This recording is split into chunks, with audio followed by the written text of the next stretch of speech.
একটা মানুষ রয়েছে যা তার মধ্যে শিক্ষা নেই, সে তার চোখ আছে কিন্তু সে বাস্তবে অন্ধ, যেহেতু তার শিক্ষা নেই। এমন একটা উদাহরণ দাও। যেটা আমি বললাম সরে আসছে, জানে আমি এটা পারবো না, হবে না। জিনিসের মূল্য দিতে শিখতে হয়, জানতে হয়, সেটাকে জেনে নিতে হবে এই মূল্য। এই সময় টাইম টু টাইম না কাজ করলে, যে সময়টা সকালে রোদ্দুরটা উঠতো সেই সময় যে কাজটা করার কথা ছিল মনে হয়েছিল। তো শোনো, যে চরম পরিণতি নাটক করেছো ওটা শেষ হয়ে গেছে, তারপরে তুমি যে মূল্য করছো, তো সেই চরিত্র আর এই চরিত্রের মধ্যে কি অনুভূতি পেয়েছো? দুটো কি এক অনুভূতি না আলাদা? বন্ধুরা, আশা করি ভালো আছো। ভালো থাকার তো কথা, আকাশের ব্যাপার, কখন ঠান্ডা কখন গরম, আবহাওয়াটা কাউকে বলা যায় না, কখন কী হয়, প্রকৃতির ব্যাপার কেউ কিছু বলতে পারে না। কখন কি ঘটবে না ঘটবে আমরাও জানি না, ঈশ্বর জানি, কিন্তু আমরা জানি না। আমরা যে নাটকটা শুরু করেছি শেষ হয়ে গেল, সেটা শেষ হলো। সেটা নাটকটার নাম হচ্ছে মূল্য। মূল্য মূল্য এমনই একটা জিনিস, যে কোনো জিনিসের মূল্য দিতে হয়। আলোচনা কিন্তু শুরু করে দিলাম, আলোচনা শুরু করো। মূল্য যেখানে যাও সেটা একটা টাইম ধরে যেতে হবে, তাহলে তার মূল্য পাওয়া যাবে না। আমি যদি কোনো জায়গায় যাই, তাকে যদি টাইমটা বলে দিই যে এই টাইমে আমি যাবো, গিয়ে আমি গেলাম না, সে মূল্যটা দেওয়া হলো না, সেও মনে করলো এর মূল্যের কিছু দাম রাখলো না। এটি তো হয়। এই ভিডিওতে সম্পূর্ণ পুরো বিস্তারিত আলোচনা করা হচ্ছে, এটা আলোচনা করে সবাইকে জানা হচ্ছে, পুরো বিস্তারিত আলোচনা করা হচ্ছে। এই আলোচনাগুলো করছি কেননা বইটা করেছি তো।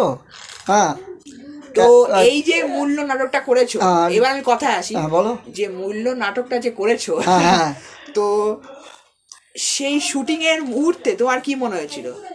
তো শোনো, যে চরম পরিণতি নাটক করেছো ওটা শেষ হয়ে গেছে, তারপরে তুমি যে মূল্য করছো, তো সেই চরিত্র আর এই চরিত্রের মধ্যে কি অনুভূতি পেয়েছো? দুটো কি এক অনুভূতি না আলাদা?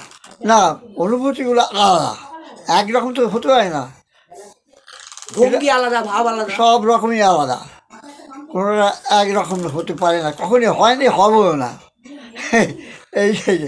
এইটা আমরা চালু করেছি কবে? ওই 13ই আগস্ট 2025। হ্যাঁ, 13ই আগস্ট 2025 সালে এটা স্টার্ট করেছিলাম। এই যে মূল্য জিনিসটার জন্য অনেক কিছু জিনিস যা দিতে হয়। এখানে এই গল্পের ব্যাপারে কিছু বলে দাও, বিস্তারিত না বললেও কিছু বলে দাও, যে বাপের দুই ছেলে, এরকম ধরনের গল্প। আচ্ছা, এই গল্পটার ব্যাপার আছে, একটু বলো, ছোট্ট করে একটু বলো। বাপের দুটো ছেলে, একটা আছে নার্ভের, আর একটা ভালো সুস্থ শরীর, পড়ালেখা জানে, সবই জানে, কিন্তু সে বিষয়ে কিছু বিস্তারিত করা হয়নি। সে বিষয়ে কিছু বিস্তারিত করা হয়নি। বলো বলো। সেই জেনে শুনেও সে অনেক সময় অনেক রকম করে। এটা তো বলা যায় কখন কার মতিগতি ঘোরে, আমিও বলতে পারি না, আর যে আছে সন্তান সেও বলতে পারে না। মানুষের মন না মতি কখন কোন দিকে ঘোরে আমরা কেউই জানি না। হ্যাঁ, এই তো হয়, কখন কি মনে আসবে, কে করবে কে কি না করবে, সেটা আমরা কেউ কিছু বলতে পারি না, সেটা তার উপর নির্ভর করে। এই নাটকটা যে দেখানো হয়েছে এর ভিতরে অনেক কিছু জিনিস জানার আছে, অনেক কিছু জিনিস আছে। যে কোনো জিনিসেরই মূল্য দিতে হয়। বাপ মাকেও দেশ সেবা করতে গেলে সেখানে একটা মূল্য দিতে হবে, কেন তার সেবার পেলে তার তুমি যে সন্তান হয়ে যে কাজটা করা উচিত ছিল সেই মূল্যটা তুমি দিলে না, সেটা অন্যায় না? এইরকম বিভিন্ন জায়গায় বিভিন্ন মূল্য দিতে হয়। ট্রেনে যাবার টাইম হয়েছে 8টায় ট্রেন, আর তুমি যদি 8:05 গিয়ে হাজির হও, তা সেই ট্রেনটা পাবে কী করে? এই যে সময়টাকে সকলকেই মূল্য দেওয়া উচিত, তা নয় সেই জিনিসটা পাওয়া যায় না। এটা পেতে হলে তার ঠিক টাইম টু টাইম কাজ করতে হবে। কোথাও গিয়ে যেন মূল্যের ব্যাপারটা বড় ছেলে ভুলে গিয়েছিল, আর বড় ছেলেটা কোথাও সে মূল্যের ব্যাপারটা না ভুলেই গিয়েছিল। তার মধ্যে জন্ম নিয়েছিল হিংসা, তার ভিতরে জন্ম নিয়েছিল একটা বিরাট হিংসা। কেন ছোটো ভাইটা আছে না, আমি তো কিছু পাবো না, ওটাকে মারতে পারি আমি, সব লুটে বুটে খাবো, এই হচ্ছে। আর এখন তো ভাই হিসেবে মারতে পারে, আশপাশের লোকগুলো আছে তারা দেখলে তেড়ে আসবে, মারতে আসবে, একটা বিরাট ঝামেলা অশান্তি হবে, অনেক কিছু ঘটে যেতে পারে। এটা তো ঠিক না। সেই হিংসার প্রবৃত্তিতে মানুষকে অনেক রকম কিছু করে ফেলে। লোভ এই লোভ হিংসাটা দূর করা উচিত। এই যে লোভ মানুষের এই লোভটা খুব খারাপ। আর এই হিংসা লোভের ফলে অনেক কিছু ধ্বংস হয়ে যায়। দেখতে পাচ্ছ চারিদিকে কী ঘটনাগুলো ঘটছে। এই যে লোভ এবার হিংসা, কীভাবে কার কী কেড়ে নেবো, কী করবো, এইসব চলছে। এগুলো তো দেখতে পাচ্ছ বর্তমান পরিস্থিতিটা, সেটা সবাই বুঝতে পারে, ছোটো বড়ো সবাই বুঝতে পারছে। সেই হিসাবে এইটা নাটকটা করা হয়েছিল। নাটকের মূল্য এইটাই ছিল যে সবাই সচেতন হও, ঠিকমতো চলাফেরা করো এবং সময়ের মূল্য দিও। যে কোনো সময় যে কোনো কাজ যদি সেই সময় না করো, তোমার জ্বর হলো, তুমি যে ওষুধটা খাও টাইমে, তার তোমার শরীর খারাপ হয়ে যাবে, তখন দৌড়ে লেগে যাবে, হাসপাতাল নিয়ে চলো, মুখ চলো, ওই চলো, নানা রকম সমস্যা পড়তে হয়। এই সমস্যাগুলো যাতে পড়তে না হয় সেই জন্য সবাইকে বলে দিচ্ছি, সব সময় সচেতনভাবে চলতে হবে। রাস্তায় চলো, আর ঘাটেই চলো, আর রেলেই চলো, আর মোটরসাইকেলই চলো, আর সাইকেলই চলো, সব সময় খুব সময় ধরে চলতে হবে, দেখে শুনে চলতে হবে। একটু এদিক ওদিক হলে গাড়ি চলতে, তার মাঝখানে ধূপ করে বেরিয়ে যাবো, আর অ্যাক্সিডেন্ট হয়ে যাবে।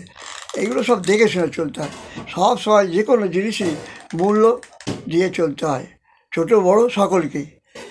এই গল্পটা এর ভেতরে পরিস্ফুট হয়ে উঠেছে।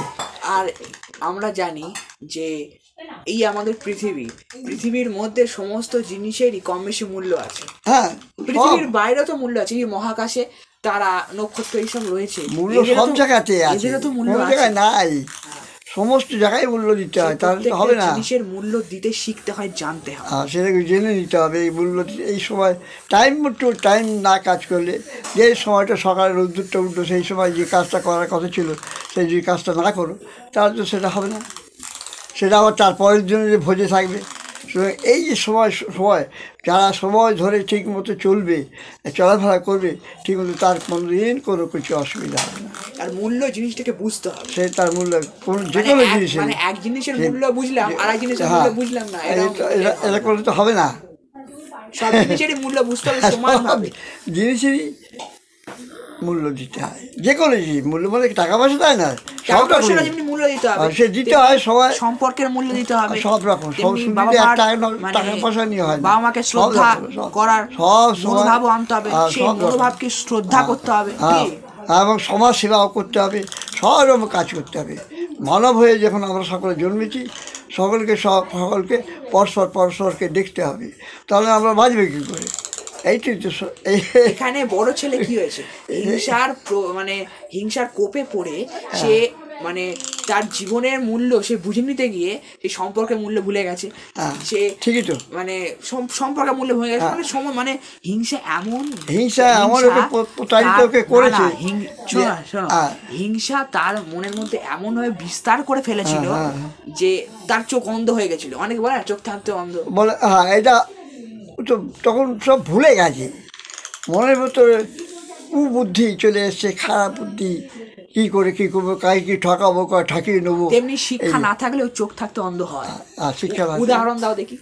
যে কোনো শিক্ষা না থাকলে কী করে হবে? শিক্ষাও প্রয়োজন, সব জিনিসের প্রয়োজন ছাড়া কিছু চলে না। যে কোনো উদাহরণ দাও।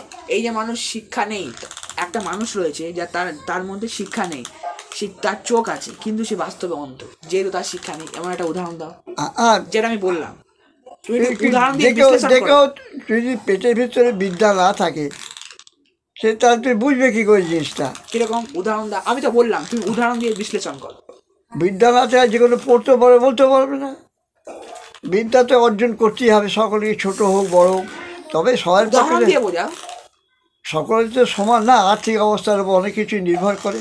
কেউ উপরে উচ্চ স্তরে চলে যায়, কেউ আবার সে পয়সার অভাবে দরিদ্র হিসাবে সে তার পড়াশোনা বই কিনতে পারে না, সে তার শিক্ষাটা কম হয়ে যায়, এবং তার পরিবারের আর্থিক অবস্থা খারাপ, সে পড়াতে পারছে না, তাকে তো অন্যরকম কেউ দেখবে না।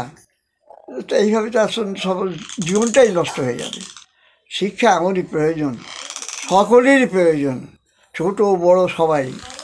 তবেই তো সবাই আনন্দ উপভোগ করবে। কারণ শিক্ষা নাহলে কিছু করার উপায় নাই। তুমি শিক্ষা না যদি ঠিকমতো গ্রহণ করতে পারো, তাহলে কোনো কিছুই বুঝতে পারবে না, দেখতে পাবো বলেই দেখছো আইওয়াশ করে চলে যেতে হবে।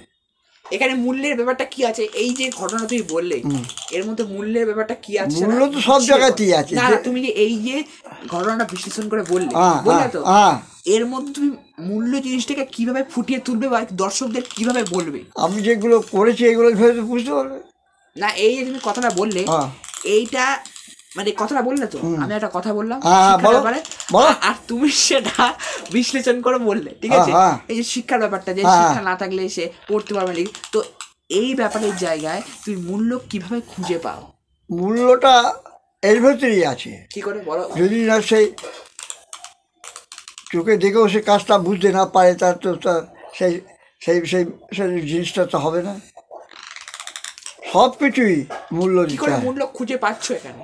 এখানে মূল্য আছে, তার দাম আছে। যেহেতু সে চোখে দেখছে, সে বিদ্যা তার নেই, সেখানে সেই মূল্যটা দিতে পারছে না, সে নিজেই সরে আসছে, জানে আমি এটা পারবো না।